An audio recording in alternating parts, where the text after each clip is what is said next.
बहुत खुशी हो रही है कि मैंने ऐसी जगह पे जहाँ पर मेरे काम का मान सम्मान हो, जहाँ पर मुझे काम करने में खुशी मिले, वहाँ पर मैंने आज पार्टी ज्वाइन की है।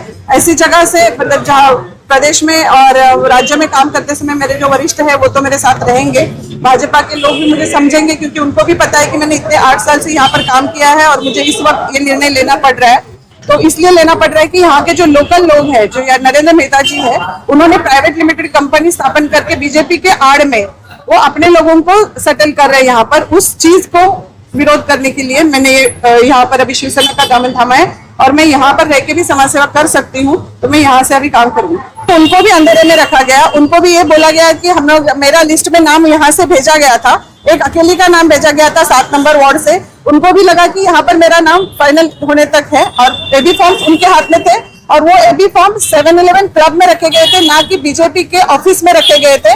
और वहां पर उनके प्राइवेट गार्ड्स को बिठाया गया था जो हमें ऊपर जाने भी नहीं दे रहे थे। जिनको टिकट दिया जा रहा था उनको सिर्फ ऊपर बुला के लिया जा रहा था, उनको टिकट दिया जा रहा था। 2:30 बजे तक हमको वहां पर नीचे बिठा के रखा, उनके प्राइवेट गार्ड्स वहां पर खड़े थे और वहां से टिकट दिए गए, इसीलिए मेरा टिकट कटा। मैंने भारतीय जनता पार्टी पे कोई आरोप नहीं लगाया, ना ही मैं लगाऊंगी। मैंने उस पक्ष में काम किया है और हमेशा मैं उसका रिस्पेक्ट ही करूंगी। वरिष्ठ नेताओं का भी हमेशा रिस्पेक्ट करती हूँ, हमेशा करूंगी।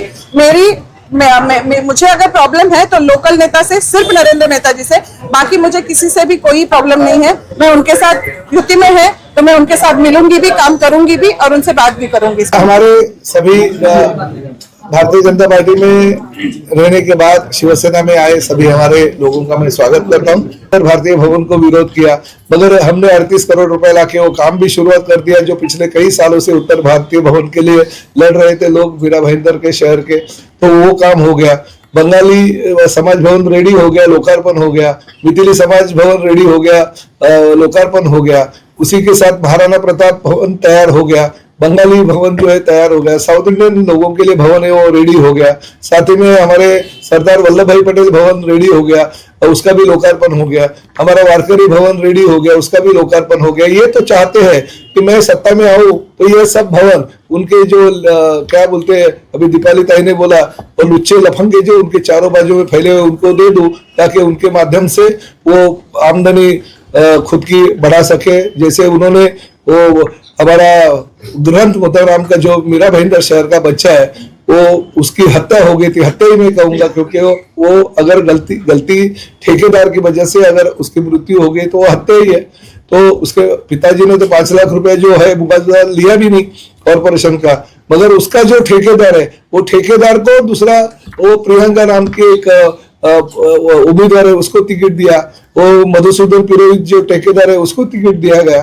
तो ऐसी काम उन्होंने किए है। अगर फिर भी मुख्यमंत्री जी का धन्यवाद देना चाहिए, क्योंकि वो राज्य के मुख्यमंत्री है और मेरे 16 तारीख के बाद में तो हम 16 तारीख है, वैसे तो आज भी हम साथ में ही हैं और भविष्य में भी अच्छा काम करने के लिए उनका योगदान मुझे लगेगा। मीरा भाईंदर शहर का जैसे मेरे ऊपर प्यार है, जैसे एकनाथ शिंदे साहब के ऊपर प्यार है, वैसे ही देवेंद्र जी के ऊपर प्यार है। नरेंद्र मेहता के ऊपर प्यार बिल्कुल नहीं है, क्योंकि 16 तारीख को जनता दिखा देगी। मेहता जी का आभार व्यक्त करता हूँ। अभी 16 तारीख को उनको यही काम भविष्य में करना है। देश में जहां जहां पे अपघात होते हैं, ट्रैफिक हवलदार के रूप में उनको वहां पे खड़ा हमको रखना है और ट्रैफिक हवलदार के तरीके से, कल जैसे उन्होंने लाइव किया, यहाँ पे अपघात हो गया, वहां पे ट्रैफिक जाम हो गया, मत जाइए, यहाँ पे ऐसी परिस्थिति है, छोटा रास्ता है, ट्रैफिक जाम है, मत जाइए।